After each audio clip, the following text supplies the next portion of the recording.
سن لے ان لوگوں کے لیے کیا پیغام اللہ کی طرف سے آیا.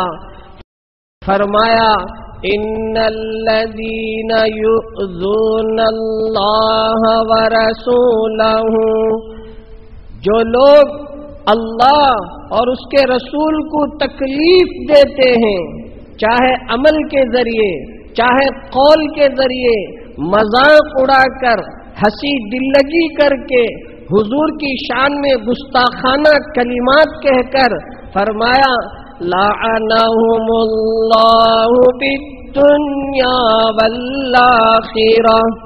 سن لیں، دنیا میں بھی آخرت میں بھی اللہ کی پھٹکار ہوگی، ان پر لعنت ہوگی. مجھے اور آپ کو کچھ کرنا نہیں ہے، خدا کی طرف سے اعلان ہے لعنہم اللہ فی الدنیا والآخرۃ. جو اللہ کو تکلیف پہنچائے گا، جو اس کے رسول کو تکلیف پہنچائے گا، دنیا کے اندر بھی آخرت کے اندر بھی ان پر اللہ کی لعنت پڑتے رہے گی. مطلب خدا خود اس کو سزا دے گا، خدا خود اس کو سزا دے گا. اللہ کو تکلیف پہنچائے، اللہ اپنی تکلیف کو اس کے بدلے سزا دے نہ دے وہ اور چیز ہے، اس کی شان ہے. لیکن اپنے محبوب کو کوئی تکلیف دے، اپنے لاڈلے کو کوئی تکلیف دے، خدا خاموش نہیں رہے گا. خدا ڈائریکٹ انوالو ہوگا اور اس کو دنیا کے اندر ایسی عبرت ناک سزا دیں گے کہ دنیا کی آنکھیں دیکھتی رہ جائے گی. اور فرمایا اگر کسی وجہ سے دنیا میں اس کا کچھ نہ ہو، ایسا تو نہیں ہوگا. آج تک تاریخ گواہ ہے کہ جس نے اللہ کے نبی کو تکلیف پہنچائی ہے اس کا کیا حشر ہوا ہے، سب نے دیکھا ہے، تاریخ کی کتابوں میں ضبط ہے. اگر اس کے باوجود کوئی بچ نکل جائے، فرمایا وَأَعَدَّ لَهُمْ عَذَابًا أَلِيمًا. آخرت میں ایسا عذاب اس کو ملے گا، عذاب خود دردناک ہوگا. یعنی پہلے یہ بتایا گیا کہ بھی اللہ کی اطاعت اور اس کی رسول کی اطاعت کامیابی کی علامت. پھر یہ کہا گیا کہ بھی اللہ اور اس کے رسول کی جو بات طے ہو جائے اس کے آگے کسی کو کچھ کہنے کی کرنے کی ضرورت نہیں. اور اس کے آگے یہ فرمایا کہ اگر اس کے باوجود اللہ کے ساتھ شرک کرے تو یہ اللہ کے ساتھ تکلیف پہنچانے والا عمل، اور اللہ کے نبی کی شان میں کسی بھی اعتبار سے گستاخانہ انداز اختیار کریں تو فرمایا کہ ایسوں کے لیے دنیا میں بھی آخرت میں بھی اللہ کی لعنت. لعنت کہتے ہیں کوئی اوپر سے آسمان سے اترنے والی چیز نہیں ہے. لعنت کہتے ہیں اللہ کی رحمت سے دوری. اللہ تعالی رحمان بھی ہے، اللہ تعالی رحیم بھی ہے. رحمان کا مطلب یہ ہے کہ اس کی رحمت دنیا میں سب کے لیے برابر ہے. کافر، ایمان والا، فرما بردار، گنہگار، سب کے لیے اللہ کی رحمت. آج جو یہ کافر اور مشرک خدا کے باغی کھاتے پیتے جو بظاہر خوشحال نظر آتے ہیں، یہ اللہ کی مہربانی اور رحمت کی جھلک ہے.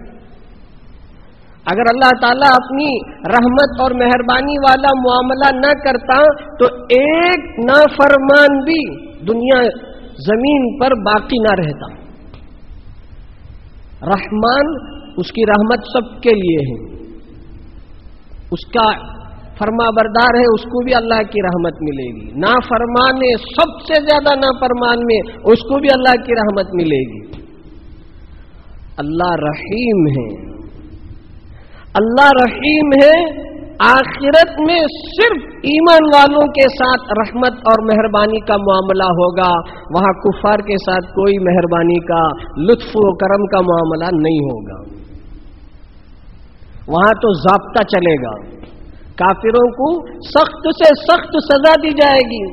تو گویا دنیا کے اندر بھی اللہ کے رسول کو تکلیف پہنچانے والوں کو اللہ اپنی رحمت سے دور کر دیں گے، جبکہ دنیا میں اللہ تعالیٰ کی رحمت سب کے لیے ہے، لیکن جو حضور کے ساتھ گستاخانہ انداز اختیار کرے گا اللہ وہاں اپنی رحمت کو اس سے ہٹا لیں گے، اسے دور کر دیں گے، اپنی رحمت سے محروم کر دیں گے۔ یہ مطلب ہوتا ہے اللہ کی لعنت کا۔ دنیا میں بھی اللہ کی لعنت ہوگی، آخرت میں بھی اللہ کی لعنت ہوگی، اور آخرت میں اس کے لیے خطرناک دردناک سزا ہے جس کو بیان نہیں کیا جا سکتا۔ اللہ رب ذوالجلال جس عذاب کو عذاب علیم کہیں، دردناک عذاب کہیں، تو پھر اس کی دردناکیت میں کتنی خطرناکی ہوگی اس کا ہم اندازہ نہیں لگا سکتے۔ اللہ کے نبی علیہ السلام نے خود فرمایا، لا یؤمن احدکم، تم میں کا کوئی کامل مومن نہیں ہو سکتا، حتی اکونا، یہاں تک کہ میں اس کے نزدیک احب الیہ من والدہ وولدہ والناس اجمعین، اس کے ماں باپ سے بھی زیادہ محبوب بن جاؤں۔ ایک آدمی ہے، مومن ہے، تو مومن کے دل میں پیغمبر کی محبت ماں باپ سے بڑھ کر ہو، من والدہ وولدہ، اولاد سے بڑھ کر ہو، والناس اجمعین، سارے لوگوں سے بڑھ کر ہو۔ پیغمبر کی محبت یعنی مطلب یہ ہے کہ اگر ایک موقع ایسا آ گیا کہ ایک طرف ماں باپ کی محبت ہے، ایک طرف پیغمبر کی محبت ہے، ایک موقع ایسا آ گیا ایک طرف اولاد کی محبت ہے، ایک طرف پیغمبر کی محبت ہے، ایک موقع ایسا آ گیا ایک طرف لوگوں کی محبت ہے، ایک طرف اللہ کے رسول کی محبت ہے، تو اب کامل ایمان والے کی شان یہ ہے کہ وہ ماں باپ کی محبت کو قربان کرے، پیغمبر کی محبت پر عمل کرے، اولاد کی محبت کو قربان کرے، اللہ کے رسول کی محبت پر عمل کرے، لوگوں کی محبت کو قربان کرے، پیغمبر کی محبت کو آگے رکھیں۔ حضرت عمر سب جانتے ہیں، شروع میں سب سے کٹر دشمن اسلام کے تھے، اور تاریخ کون نہیں جانتا ہے، تلوار لے کر نکلے تھے پیغمبر کو نعوذ باللہ قتل کرنے کے لیے۔ راستے میں ملاقات ہوئی، بہن گھر گئے، اللہ نے ایک نظام بنایا، قتل کے لیے گئے تھے رات میں، اور صبح کو ان کے دربار میں پہنچ کر ایمان کو قبول کر لیا۔ ایک موقع پر حضور نے فرمایا، حضور سے حضرت عمر نے کہا کہ اللہ کے نبی، میں نے غور کیا تو میرے ماں باپ سے بڑھ کر، میری اولاد سے بڑھ کر، میری جائیداد سے بڑھ کر، سب سے بڑھ کر آپ مجھے پسندیدہ ہیں، محبوب ہیں، لیکن میری جان سے بڑھ کر نہیں، میری جان مجھے پیاری ہے، میری جان سے بڑھ کر نہیں، جان کے علاوہ سب سے بڑھ کر آپ مجھے پسندیدہ ہیں، لیکن میری جان مجھے پیاری ہے۔ تو حضور نے کہا کہ لا یا عمر، یعنی ابھی تمہارا ایمان کامل نہیں۔ حضرت عمر تھوڑی دیر کھڑے رہے، پھر کہا حضور اب میں یہ محسوس کر رہا ہوں کہ میری جان سے بھی بڑھ کر آپ محبوب ہیں۔ حضرت نبی اکرم علیہ السلام نے فرمایا الآن یا عمر، اے عمر اب تمہارا ایمان کامل ہوا۔ اللہ اکبر۔ میرے دوستو بزرگوں، ایک ایمان والا اس کے دل میں ماں باپ، بیوی بچے، عام لوگ، بلکہ اپنی جان سے بھی بڑھ کر پیار محبت حضور کی ہونی چاہیے ہمارے نزدیک۔ یہ ایمان والے کی، کامل ایمان والے کی نشانی ہے۔ پیغمبر علیہ الصلوۃ والسلام مکہ جب فتح ہوا سن 8 ہجری میں، مدینہ آ کر 8 سال ہو گئے۔ 8 ہجری کو مدینے سے پیغمبر علیہ السلام اپنا ایک صحابہ کا بڑا شاندار لشکر لے کر آن شان کے ساتھ فاتحانہ انداز سے حرم مکی میں داخل ہوئے تو اس وقت لوگوں کی حالت بڑی عجیب تھی. جو باغی تھے، نافرمان تھے، جن لوگوں نے حضور کی شان میں گستاخیاں کی، مذاق اڑایا، چھپ گئے، ادھر چھپے ادھر چھپے، اور کچھ لوگ خانے کعبہ کی چادر پر لپٹ گئے. تاریخ اٹھا کر دیکھ لے، بخاری شریف کی روایتیں دیکھ لے. پیغمبر علیہ الصلوۃ والسلام اس وقت حرم مکی کعبۃ اللہ کے پاس آئے. اب لوگوں کو ڈر تھا کہ جتنے لوگوں نے حضور کو تکلیف پہنچائی ہے سب کو قتل کرنے کا حکم دیا جائے گا. سب اپنی جان کی فکر کر رہے تھے، اور کچھ لوگ آ کر حضور سے کہہ رہے تھے کہ یہ میرے فلاں رشتہ دار ہیں، وہ میرے فلاں ہیں، آپ ان کو پناہ دے دیجئے، آپ ان کو معاف کر دیجئے. تو حضور ایک ایک کر کے چھوٹ دیتے گئے، معاف کرتے گئے، اور پھر اعلان ہوا کہ آج جو جہاں ہے سب کو امن ہے. لیکن حضور نے فرمایا کہ سوائے 4 شخص کے، 4 شخص جہاں کہیں ملے، اگرچہ کعبۃ اللہ کی دیواروں سے چمٹ کر پردے سے لپٹ کر ہو، ان کو چھوڑا نہ جائے. چنانچہ تلاش کیا گیا. 4 شخصوں میں سے ایک شخص تھا جس کا نام عبداللہ ابن خطل. یہ حضور کی شان میں شروع میں مسلمان تھا، اس کی لمبی تفصیل ہے، بعد میں چل کے یہ مرتد ہو گیا. اور اس کی ایک باندی تھی، وہ بڑی شاعرہ تھی، وہ حضور کی شان میں گالیاں بکتی تھی تو یہ خوش ہو جاتا تھا. حضور نے فرمایا کہ ابن خطل جہاں کہیں ہو اس کا سر قلم کر دیا جائے. چنانچہ دیکھا گیا، حضرت زبیر بن عوام کی نظر پڑی کہ یہ کعبۃ اللہ کے پردے پر لپٹ کر چھپا ہوا ہے. اس کو پکڑا گیا، اس کا سر تن سے جدا کیا گیا، قتل کیا گیا.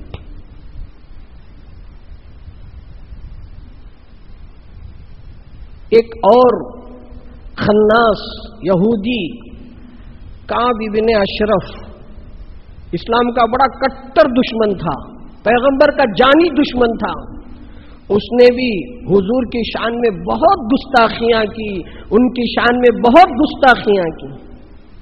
پیغمبر علیہ السلام برداشت کرتے کرتے ایک موقع پر بڑے ہی دکھ کے ساتھ ایک مجلس میں کہنے لگے کہ کون ہے جو کعب بن اشرف کا کام تمام کرے. ایک صحابی اٹھ کر کھڑے ہوئے، اللہ کے رسول آپ مجھے اجازت دیجیے. حضور نے کہا ٹھیک ہے، اور کہا کہ اس نے کہا ان صحابی نے آپ مجھے ہر طرح سے آزاد رکھیے، پابندی نہ لگائیے کہ ایسا نہ ہو ایسا نہ ہو، آپ آزاد رکھ کر مجھے اجازت دیجیے. لمبی تفصیل ہے، بخاری شریف کی روایت ہے کہ وہ کعب بن اشرف کے پاس پہنچے اور کہا کہ یہ محمد کیا ہے کہ یہ صدقات زکات لینے کے لیے دینے کے لیے ہم پر بوجھ ڈالتے ہیں، فلاں فلاں، اب مجھے قرض کی ضرورت ہے، میں چاہتا ہوں کہ تم سے قرض لوں. تو وہ دینے کے لیے تیار ہو گیا، لیکن کعب بن اشرف یہودی نے کہا کہ شرط ہے کہ تم کوئی چیز میرے پاس گروی رکھو، رہن کے طور پر رکھو، امانت کے طور پر رکھو. کہا کہ کیا چیز چاہیے؟ تو اس نے کہا کہ تمہاری عورت کو رکھو. تو ان صحابی نے کہا کہ ارے تمہارے پاس تو بہت خوبصورت عورتیں ہیں، ساری عرب کی عورتیں تمہارے قبضے میں ہیں، عورتوں کی کیا ضرورت ہے؟ تو اس نے کہا چلو تمہارے بچوں کو رکھو. تو انہوں نے کہا کہ اگر تمہارے پاس میں اپنے بچوں کو بطور گروی رکھوں گا تو لوگ تمہارے بارے میں کیا سوچیں گے کہ بچوں کو رکھ لیا ہے، تو تمہاری شرمندگی ہو جائے گی. تو اس نے پوچھا پھر کیا رکھو گے؟ کہا کہ میرے پاس ہتھیار ہے، میری تلوار ہے، ہتھیار ہے، اس کو رکھتا ہوں، وہ تمہارے کام آئے گی. کہا کہ چلو لاؤ. چنانچہ وہ رات کے وقت میں وہ صحابی اپنا ہتھیار تلوار لے کر آئے تو یہ سو رہا تھا، اٹھ کر آیا تو اس کی بیوی نے کہا کہ کہاں جا رہے ہو؟ مجھے تو خون کی بدبو آ رہی ہے. اس نے کہا کہ ارے ہمارا دستور ہے، ہمیں کون نقصان پہنچائے گا. یہ قرضہ لینے کے لیے آیا ہے اس لیے میں جا رہا ہوں. چنانچہ گئے تو وہ خوشبو کا بڑا عاشق تھا، زیادہ خوشبو استعمال کرتا تھا. تو جب وہ قریب پہنچا تو ان صحابی رسول نے کہا کہ آپ کی خوشبو تو بڑی شاندار ہے، میں چاہتا ہوں کہ آپ کے سر پہ جو خوشبو کی چیزیں ہیں مہک رہی ہیں میں اس کو سونگوں. تو کہا کہ ہاں سونگ لو. تو اس نے اپنی گردن ان کے قریب کر دیا. تو ایک مرتبہ سونگا اور سون کر کہا کہ ماشاءاللہ بہت اچھی خوشبو ہے، میں چاہتا ہوں کہ پھر سے ایک مرتبہ میں اس خوشبو کو سونگوں. ان صحابی کے ساتھ ایک اور صحابی تھے، ان کو انہوں نے پہلے سے پلان تیار کرا کے رکھا کہ دوبارہ جب میں سر سونگنے لگوں اور میں اس کے سر کو اپنے قبضے میں کر لوں اور اس کی گردن صاف نظر آئے تو تلوار چلا دینا. چنانچہ ایسا ہی ہوا. دوبارہ جب سونگا ان کی گردن اپنے ہاتھ میں اور جو دوسرے تھے انہوں نے سر قلم کر دیا اور ان کا سر لے کر حضور کی خدمت میں پہنچے اور پیش کیا. حضور نے اللہ کا شکر ادا کیا. میرے دوستو بزرگوں، حضور کے دور میں حضور کو گالیاں دینے والے، مذاق کرنے والے تھے، لیکن خود اللہ نے ایسا نظام بنایا کہ ان کی موت خطرناک انداز سے ہوئی. یمن کے اندر صنعاء جو پائے-تخت ہے، کیپٹل سٹی ہے، وہاں بھی 2 عورتوں نے پیغمبر کی شان میں گالیاں دی. تو اس وقت 2 صحابی الگ الگ ان کے پاس پہنچے اور ان عورتوں میں سے ایک کا دونوں ہاتھ کاٹ دیا اور ایک کے سامنے کے دانت گرا دیے. اور وہ زمانہ تھا حضرت صدیق اکبر رضی اللہ عنہ کا. جب ان کو معلوم ہوا کہ ہاتھ کاٹا گیا ہے اور دانت نکالا گیا ہے تو حضرت صدیق اکبر نے کہا کہ نبی کی شان میں جو گستاخی کرتا ہے اس کی سزا ہاتھ کاٹنا نہیں ہے، اس کا سر قلم کرنا ہے. اب آپ کو اندازہ ہوگا کہ حضرت جو ہے سب کو ہتھیار لینے کے لیے کہہ رہے ہیں کہ جو بھی حضور کی شان میں گستاخی کرے جی اس کا سر قلم کر دوں. میرے دوستو بزرگوں، یہ جتنے واقعات ہیں، جتنی باتیں ہیں، اس وقت ہے جب ملک اسلامی ملک ہو، مملکت اسلامیہ ہو، خلیفہ ہو، امیر ہو، اسلامی سلطنت ہو. تو ایسے موقع پر چونکہ رہنے والوں کو اسلام کے طور طریقے پہ رہنا ہے اور جو حضور کی شان میں گستاخی کرے گا، اسلام کا حکم ہے من سب نبیًا، جس نے نبی کو گالی دی قتلا، اس کو قتل کر دیا جائے گا. ومن سب اصحابہ، جس نے صحابہ کو گالی دی جلدا، اسے کوڑے لگائے جائیں گے. اسلامی حکومت. اور اگر اسلامی حکومت نہیں ہے، اب کسی کو ہاتھ اٹھانے کی اجازت اور اختیار نہیں ہے. یہ نہیں کہ جوش میں آ گئے، لیا ہتھیار اور اس کا سر قلم کر دیا. اسلام اب اجازت نہیں دیتا ہے کہ جہاں اسلامی حکومت نہیں ہے وہاں اسلامی احکامات لاگو نہیں کیے جا سکتے. لیکن اس کا یہ مطلب نہیں کہ ہم ہاتھ پر ہاتھ باندھ کر بیٹھ جائیں. اس کا یہ بھی مطلب نہیں کہ ہم سڑکوں پر آ جائیں اور دنگے فساد کریں، توڑ پھوڑ کریں، جانی نقصان پہنچائیں، مالی نقصان پہنچائیں. یہ اسلام کا طریقہ نہیں ہے. اسلام کا طریقہ کیا ہے؟ جہاں اسلامی حکومت نہ ہو وہاں مسلمانوں کو پکا سچا مسلمان بننا ہے. جہاں اسلامی حکومت نہ ہو وہاں مسلمانوں کو عاشق رسول کامل بننا ہے. یہ جلسے جلوس، یہ کچھ ہنگامے، یہ تو وقتی ہے، عارضی ہے. اس کے بعد خود مجھے معاف کیجئے، مجھے معاف کیجئے، میں 10 100 1000 لاکھ کروڑ بار آپ سے معافی مانگتا ہوں. ارے غیروں نے اتنا حضور کو تکلیف نہیں پہنچایا جتنا تکلیف ہم خود حضور کو پہنچاتے ہیں. کتنی سنتوں کو ہم لات مار کر ٹھکراتے ہیں. جی ہمیں اس وقت ہمارے خلاف کون کھڑا ہوگا؟ ہمارا سر قلم کون کرے گا؟ خدا کریں گے، خدا پکڑیں گے. ہم حضور کا کلمہ پڑھ کر، حضور کا نام لے کر مسلمان ہوئے اور حضور کی تعلیمات کو